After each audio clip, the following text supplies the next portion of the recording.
आपको पहली सदी से या तीसरी सदी से अलवारों नैनारों के यहाँ जाना पड़ेगा भक्ति के इतिहास को पकड़ने के लिए। कहाँ से देखें भक्ति के इतिहास को? जब अलवारों नैनारों के हाथ जाएंगे भक्ति के इतिहास को पकड़ने के लिए, उसके सूत्र को पकड़ने के लिए, तो उसके बाद आप पाएंगे कि 788 ईस्वी में से 800 कितने 810 820 788 से 820 ईस्वी के बीच का जो कालखंड, इसमें शंकराचार्य के होने की बात आपको मिलेगी। शंकराचार्य मशहूर हैं, आपने सुना होगा कि 4 मठों की स्थापना की थी। शंकराचार्य 788 से 820 मतलब कुल 32 वर्ष इनकी उम्र रही। और ये कैसे चर्चा में आए इस पर हम बाद में आएंगे। थोड़ी पृष्ठभूमि इनके बचपन और जीवन से किंवदंतियों पर, कुछ लिखित साक्ष्य पर बात कर ली जाए पहले, तब अद्वैतवाद पर हम लोग बात करेंगे। तो केरल में अल्लड़ी जो जगह है, वहां शंकराचार्य की पैदाइश हुई है। और कहते हैं कि इनके जन्म के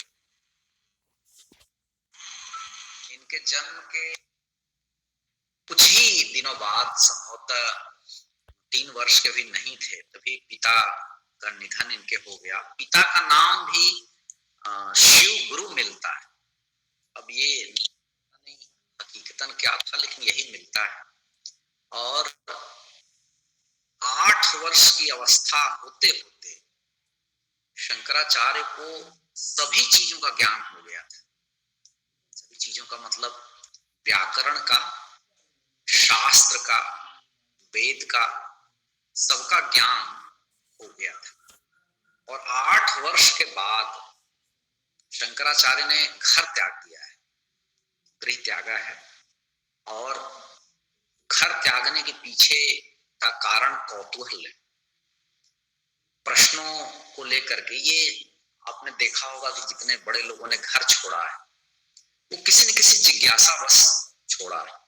बुद्ध का घर छोड़ना, जिसको एक शब्द में महाविनिष्क्रमण कहते हैं, उन्होंने भी घर छोड़ा तो एक जिज्ञासा के कारण ही छोड़ा कि आखिर दुख क्या है, दुख क्या है। शंकराचार्य ने घर छोड़ा तो ब्रह्म क्या है, आत्मा क्या है, इसकी तलाश के लिए छोड़ा। और घर छोड़ने के बाद आपने देखा कि एक लंबे समय के बाद आदमी अपने प्रश्नों के जवाब स्वतः प्राप्त करता है, स्वतः ज्ञान प्राप्त करता है, तब वो बोधि होता है, जिसे बुद्ध हुए। गौतम ने छोड़ा था घर। दुख क्या है, क्यों है, इसको लेकर के उन्होंने यत्न किए, भ्रमण किया, साधना की। शंकराचार्य ने ब्रह्म और जगत को लेकर के घर छोड़ा, खोज किए। खोज क्या किए, कोई लेबोरेटरी में तो नहीं, अनुभव से, ध्यान से, शास्त्रों को देखकर, उपनिषदों को देखकर खोजा क्या हो सकता है। तो 8 वर्ष में घर का छोड़ना और 12 वर्ष तक आते आते भाष्य रचने की कोशिश करना, 32 वर्ष तक आते आते अवसान होना, ये जीवन काल है। जब केरल से वो चलते हैं, तो केरल से चलने के बाद नर्मदा नदी के किनारे एक गुफा में गोविंद भगवत पाद नाम के गौड़पाद मनीषी से मिलते हैं। नर्मदा नदी के किनारे कहते हैं। और पहली शिक्षा उन्हीं से ली। और व्याकरण आदि की शिक्षा तो ले चुके थे बचपन में। उनसे शिक्षा ली कई चीजों की, ब्रह्म सूत्र की ली, उपनिषद की ली, और अद्वैत सिद्धांत की ली। ये जो गोविंद भगवत पाद हुए, जिनको गोविंद पाद भी किसी किसी किताब में लिखा हुआ है, उनसे उन्होंने ब्रह्म सूत्र और उपनिषद की बाकायदा और अद्वैत की शिक्षा ली। और लोग कहते हैं कि उन्होंने उन्हीं से दीक्षा भी ली और परखा। पहले जो गुरु होते थे, पहले आचार्य होते थे, वो परख कर दीक्षा देते थे। तो शंकराचार्य को उन्होंने गोविंद पाद ने या गोविंद भगवत पाद ने दीक्षा दी, परखा और ब्रह्म सूत्र और उपनिषद और अद्वैत की बाकायदा शिक्षा दी, ज्ञान दिया। और वहीं से वो आदि गुरु शंकराचार्य के रूप में प्रतिष्ठित होने लगे और वहां से वो चल पड़े। वहां से चलने के बाद उस गुरु ने, मतलब गोविंद ने, गोविंद भगवत पाद ने उनको सुझाव दिया तुम्हें बनारस जाना चाहिए और बनारस जाकर क्या करना चाहिए, ब्रह्म सूत्र पर काम करना चाहिए, ब्रह्म सूत्र का भाष्य लिखना चाहिए। ये गोविंद पाद ने उनको सुझाव दिया, सीख दी। और अब ये पता नहीं क्या हकीकत है, कहते हैं कि ये ऐसा क्यों सुझाव दिया। तो एक बार बाढ़ की स्थिति बन गई थी नर्मदा में, और जो गुरु जी थे इनके गोविंद पाद, वो गुफा के अंदर थे, साधना कर रहे थे, और बाहर से बाढ़ का पानी गुफा में प्रवेश करने की ओर था।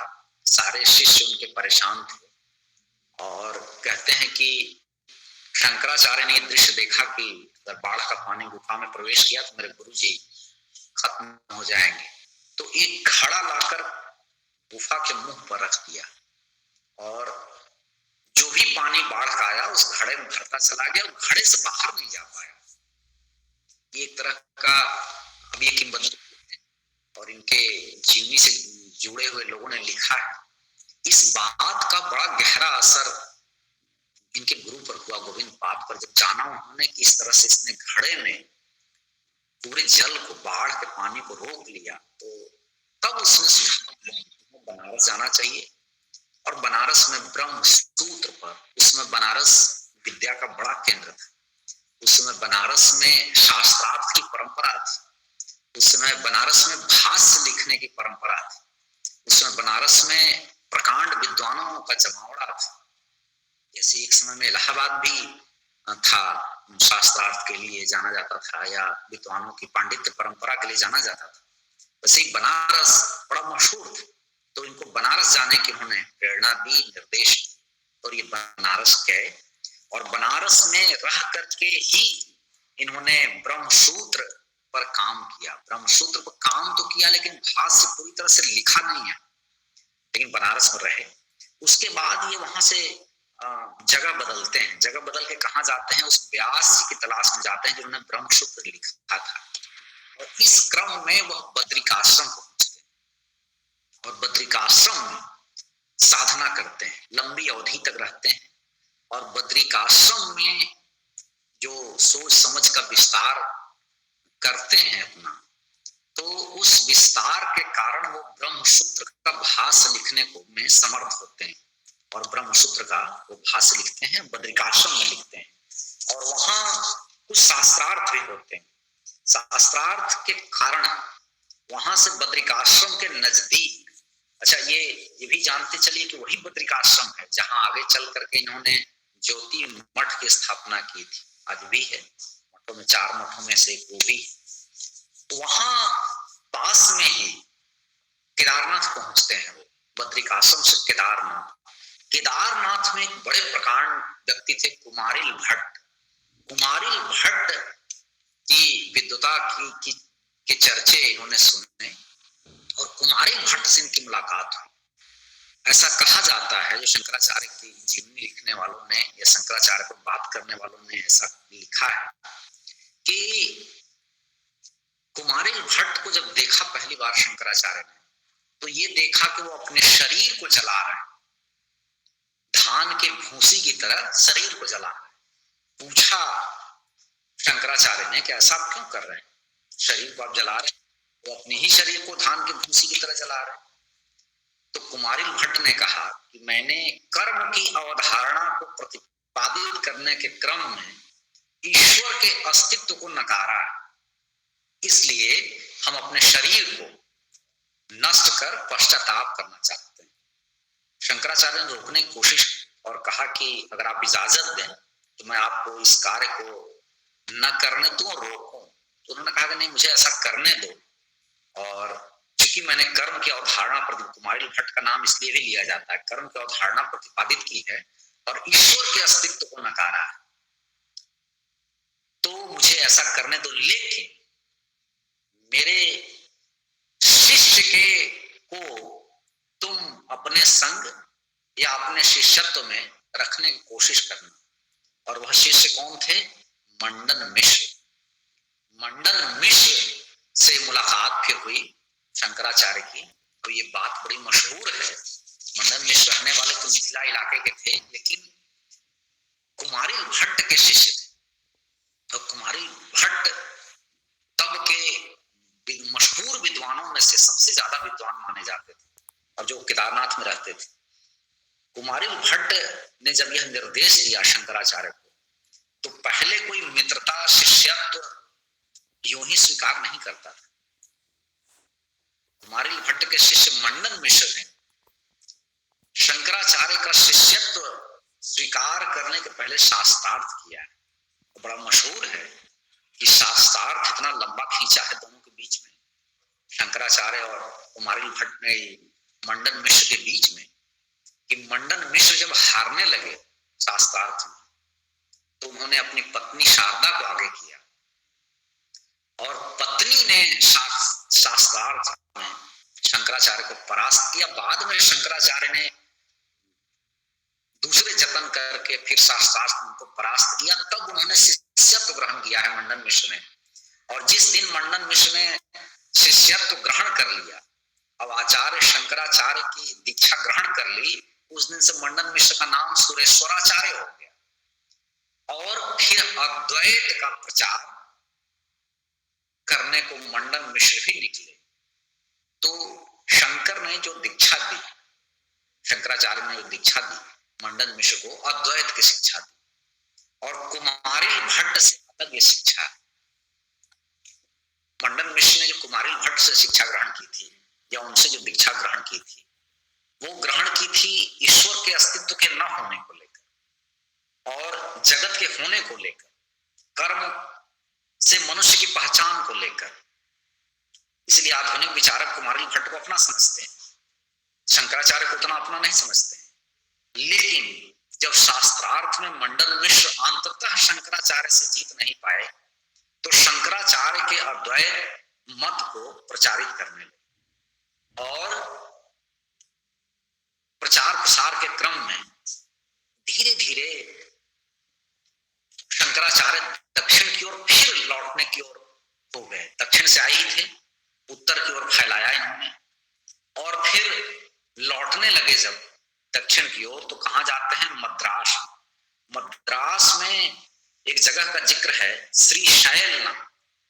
अब श्रीशैल एग्जैक्ट कहां है ये तो नहीं मालूम, लेकिन इनके लिखने वालों ने कहा कि श्रीशैल में वहां कर्मकांड बहुत हावी था।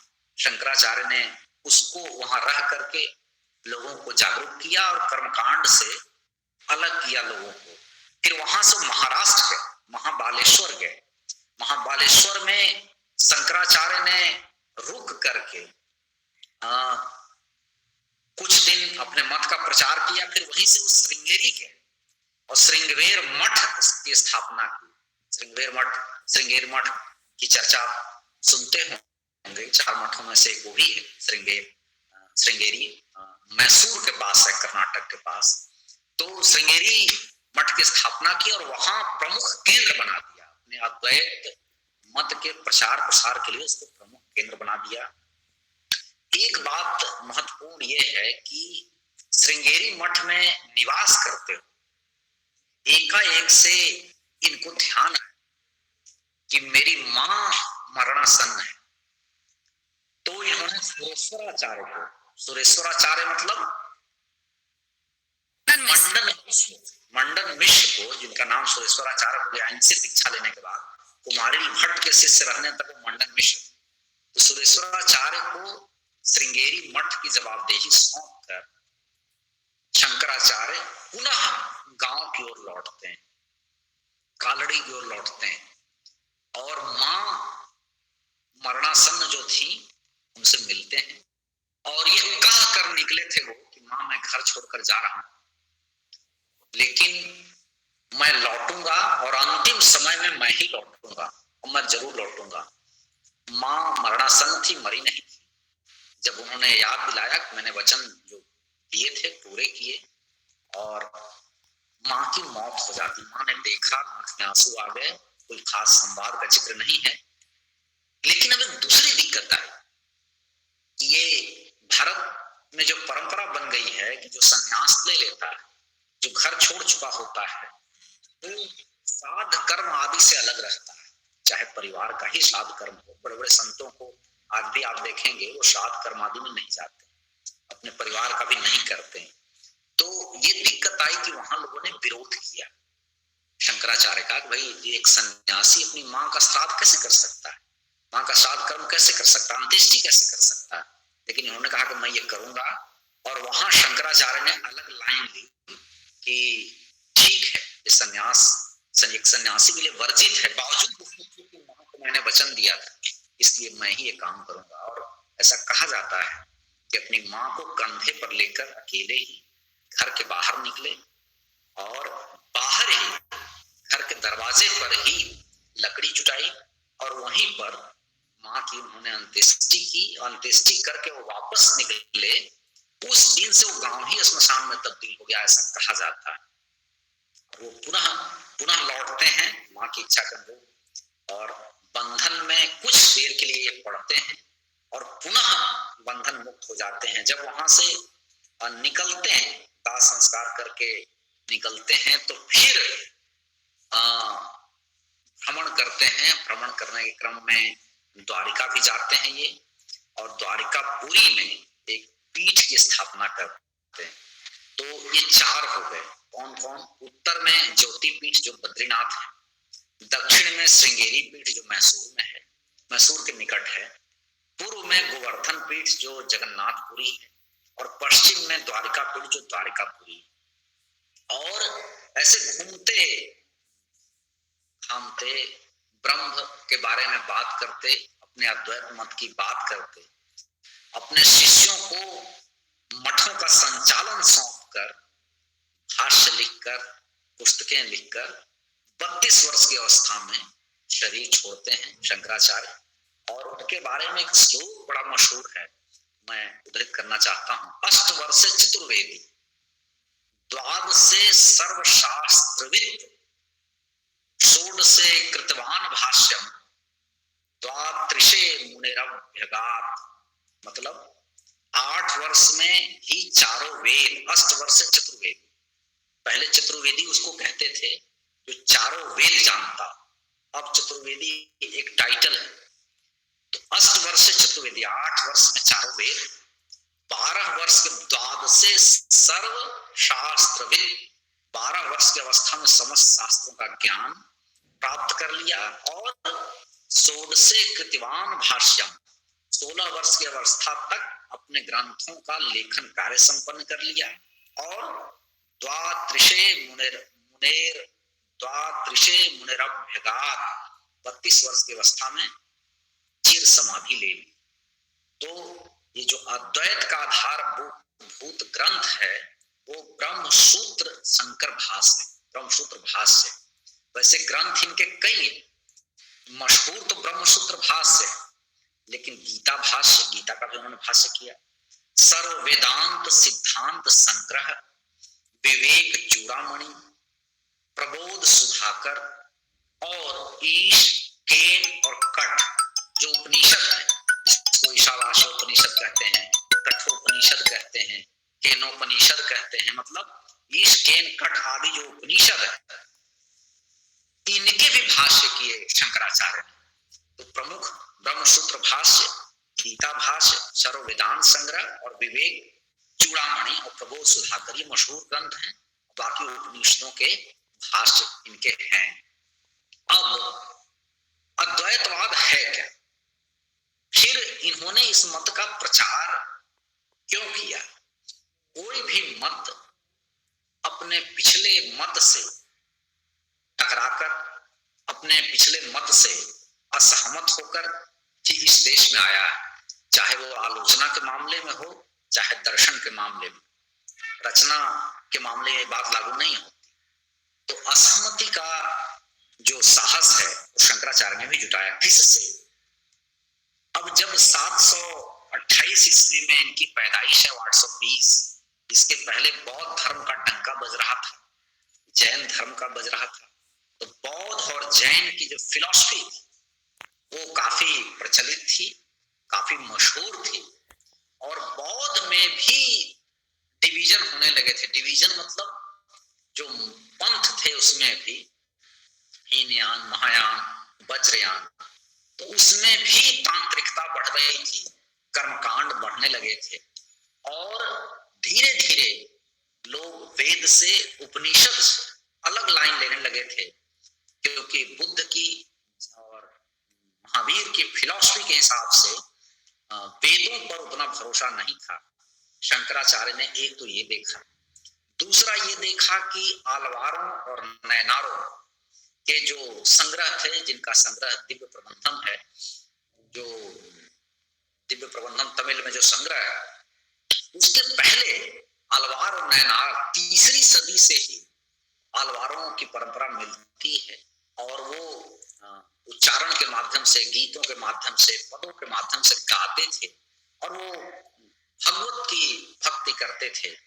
तो इन आलवारों और नैनारों की बढ़ती, आगे चलकर यही आलवार संतों को लेकर रामानुजाचार्य आगे बढ़ते हैं, जब वहां से दक्षिण से लौटकर उत्तर की ओर आते हैं तो एक श्री संप्रदाय चलाते हैं, मतलब विष्णु से जुड़ता है मामला, और नैनारों के यहाँ से होता हुआ शैव संप्रदाय आगे बढ़ता है। ये एक अलग एक लेक्चर का विषय है।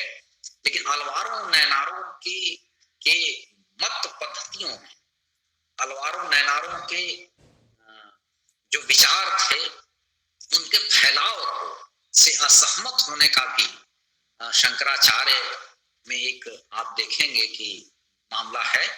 तो जैन, बौद्ध उनकी फिलॉसफी, अलवार और नैनार उनकी फिलॉसफी, तो मतलब 4 विचार सरणियों से टकरा कर शंकर ने अपने मत की स्थापना की है। ये कोई सामान्य बात नहीं। और इनके मत के हिसाब से ब्रह्म को ही केवल सत्य माना इन्होंने, और जगत को मिथ्या करार दिया। हाँ, जगत में व्यावहारिक सच्चाई को कहीं कहीं स्वीकार किया, लेकिन जगत का न होना इनके सिद्धांत का एक प्रमुख सूत्र है, और जगत का माया मोह में फंसा होना इनके सिद्धांत का एक प्रमुख सूत्र है, और ब्रह्म का सत्य होना। लेकिन क्या ब्रह्म सत्य है, ये कोई ये अपना इनका मौलिक मत है, यह भी डिबेट का विषय है। क्योंकि लोग कहते हैं कि छांदोग्य उपनिषद में तत्त्वमसि शब्द मिलता है, जिसको यह हम ब्रह्मास्मि कहते हैं। तो छांदोग्य उपनिषद पहले का है और उसमें तत्त्वमसि मिलता है। फिर बृहदारण्यक उपनिषद में नेति नेति मिलता है, नानात्व का खंडन मिलता है, आत्मलाभ को ही मोक्ष समझा गया है। तो अब यह भी डिबेट का विषय है कि आज शंकराचार्य जो यह मत प्रतिपादित किया कोई अपना नहीं, लेकिन अपने तरीके का है। छांदोग्य उपनिषद और बृहदारण्यक से यह मत उतना प्रचारित नहीं हुआ जितना शंकराचार्य ने प्रचारित किया। और ब्रह्म सत्यम जगत मिथ्या जीवो ब्रह्मैव नापर का उद्घोष कर जाति धर्म संप्रदाय से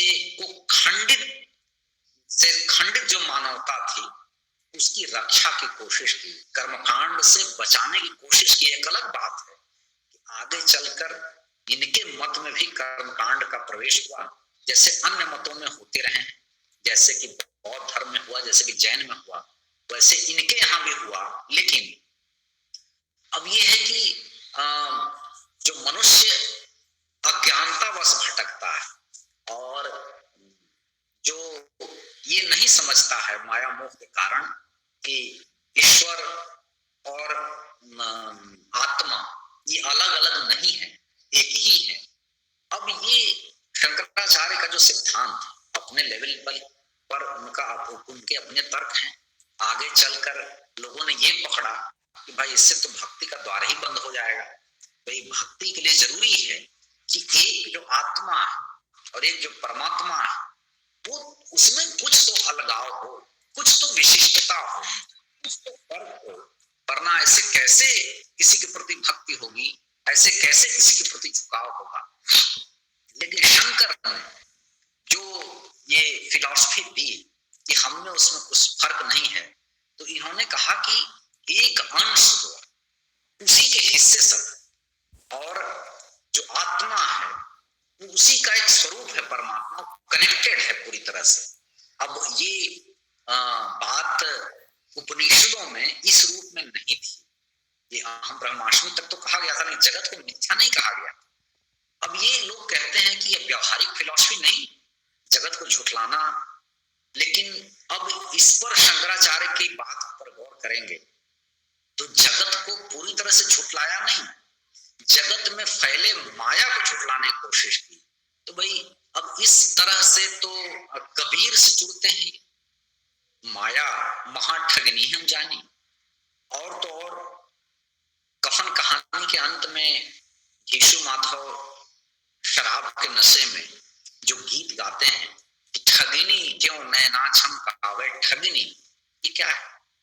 ये वही है, दुनियावी झंझट से मुक्ति की ही बात है। ये वही बात है, माया महाठगनी हम जाने अब त्रिगुण फांस लिए कर डोले। और ये वही बात है जो दूसरे रूप में शंकर के यहाँ है कि जगत मिथ्या। तो ये जो माया उसका निषेध, एकदम संसार को झुठलाना नहीं, व्यवहारिकता के धरातल पर दूसरी बात ये कह रहे हैं। सिद्धांत से लगता है कि जगत को ही खारिज कर दिया, और बाद में यह आता है कि पश्चिम की अवधारणा इसलिए आई कि भाई उसने जगत का अस्तित्व स्वीकार किया, इसलिए जगत में अस्तित्ववाद भी फैला।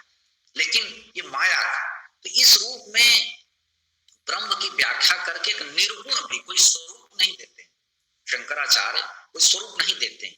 इसलिए कई बार कबीर के बहुत निकट जान पड़ते, कबीर से बहुत नजदीकी जान पड़ती है कि शंकराचार्य के मतों की। कबीर ने भी निर्गुण ब्रह्म की बात की, कबीर ने भी माया का खंडन किया है, माया को ठगनी करार दिया है। वो कहता है कि मनुष्य इसी में फंसा रहता है। कई बार तो तुलसीदास यहाँ भी पाएंगे कि विनय पत्रिका में वो कहते हैं कि अंदर चाहे बाहर से लाख जतन करो, अंदर की मलिनता नहीं जाती, क्योंकि माया के में फंसा हुआ है मनुष्य। और एक उदाहरण देते हैं तुलसीदास विनय पत्रिका में कि हे ईश्वर, हे राम, तुम अपने पद अंकुश से बंसी बनाओ और उस बंसी को में प्रेम का केंचुआ लगाओ, प्रेम का चारा लगाओ, और हमारे हृदय में जो मलिनता है उसको फंसा कर खींच लो और हमें अपना बना लो। अब ये जो बात है, ये माया से मुक्ति के उपाय के तहत ही ये बात तुलसीदास ने सुझाई है राम को और ईश्वर के लिए, और ये मनुष्य के लिए भी। तो शंकराचार्य ने जो ये सिद्धांत दिया और जो कृतियों के भाष्य किए, इससे दो फायदे हुए। एक तो ब्रह्म डिबेट का विषय नहीं था पहले। अलवारों के यहाँ, नैनारों के यहाँ उनकी परंपरा में देखेंगे कि क्या पूंजी थी उनके पास। अलवार और नैनार जो समर्थक थे उतने बौद्धिक स्तर पर, दार्शनिक स्तर पर उतनी ऊंचाई पर नहीं थे। उनके पास एक लौती पूंजी थी ईश्वर की भक्ति, ईश्वर की शरणागति। बाद में इसी को जब दिव्य प्रबंधन में सम्मिलित कर लिया गया, संकलित कर लिया गया, तो धीरे धीरे उसको पढ़ा जाने लगा और व्याख्या शुरू हुई, तो लोग दार्शनिक ऊंचाई तक ले गए। उसी में यामुनाचार्य आए, तो यामुनाचार्य ने प्रपत्ति का सिद्धांत दिया। प्रपत्ति के सिद्धांत को ही आगे रामानुजाचार्य ने शरणागति शब्द में तब्दील किया। प्रपत्ति का सिद्धांत तो अलवारों के यहाँ से निकला, मतलब अलवारों और नैनारों के यहाँ पूंजी इकलौती थी ईश्वर की शरणागति, और कोई पूंजी नहीं थी, कोई धन नहीं था, बस भक्ति। लेकिन जो भक्ति का स्वरूप है वो व्याख्या करना विफल थे, तो फिलोसॉफिकल अंदाज नहीं था उन संतों का। बाद में संग्रह के बाद ये सब चीजें आई हैं और दार्शनिकों ने इसको ऊंचाई तक, गांव के धरातल से, जमीन के धरातल से उठाकर कोशिश की, पब्लिक से ऊपर उठाकर कोशिश की। शंकराचार्य ने शुरू से फिलॉसफी ही पेश की और दार्शनिक ऊंचाई ब्रह्म के लिए, ब्रह्म की जो व्याख्या शुरू, जगत की जो व्याख्या शुरू की, उसके पहले दक्षिण में ये काम हुआ नहीं था। बनारस में हुआ था, ब्रह्म पर व्याख्या थी, ब्रह्म की चर्चा थी, जगत की भी व्याख्या थी। कुमारिल भट्ट की आपने सुन ही लिया, कुमारिल भट्ट के साथ इनके संवाद को सुनाया ही हमने। कुमारिल भट्ट के यहाँ ब्रह्म और जगत को लेकर के एक डिबेट है और पहले से है, दक्षिण में नहीं था। तो इन्होंने दक्षिण में इस बात को, ब्रह्म की व्याख्या कर, तो एक तो ये है कि वेदों का अध्ययन इन दृष्टियों से, भाष्य इन दृष्टियों से, उपनिषद का भाष्य इन दृष्टियों से, गीता का भाष्य इन दृष्टियों से, ब्रह्म और मनुष्य के, ब्रह्म और जगत के, आत्मा और परमात्मा के रिलेशन को लेकर, संबंधों को लेकर बहस होने लगी। एक शंकराचार्य का ये कंट्रीब्यूशन। दूसरा कंट्रीब्यूशन ये है कि ठीक जिस तरह से वो अपने पीछे के मत से टकरा गए, बौद्ध से, जैन से, और अलवार और नैनार के मतों के विपरीत आ गए, एक अपना नया सिद्धांत दे दिया, तो इनके सिद्धांत से टकराने के लिए भी आगे लोग आए, जिन्होंने विशिष्टाद्वैत का सिद्धांत दिया, आगे के अन्य सिद्धांत जो दिए, इनसे टकरा करके अगर ये मत प्रतिपादित न किए होते तो शायद ये चलते कि नहीं भाई यह भी रिलेशन देखना चाहिए, भाई एक विशिष्टता है परमात्मा, ये शायद न हो पाता। इन शुरुआत मील का पत्थर शंकर ने गाड़ा अद्वैतवाद के रूप में, और फिर वहां से शुरू किया गया। हम आज इतना ही रखेंगे, टाइम टेबल बनाना है विभाग का, 2-3 दिन सब लोग कोशिश कर रहे हैं। तो हम अब एक और केवल अद्वैतवाद पर बात करने के लिए कि अद्वैतवाद की विशिष्टताएं क्या हैं और इसमें क्या क्या होनी चाहिए थी, इन दृष्टियों से इसको देखेंगे, इसकी आवश्यकता क्या है, इस पर एक कक्षा में और हम लोग बातचीत करेंगे। आज इतना ही। किन्हीं कोई जिज्ञासा हो तो 1-2 मिनट का समय मैं देना चाहूंगा। ये प्रछन्न मतलब तो हिडन, तो हिडन तो बौद्ध नहीं थे, एक आरोप हो सकता है, प्रछन्न बौद्ध।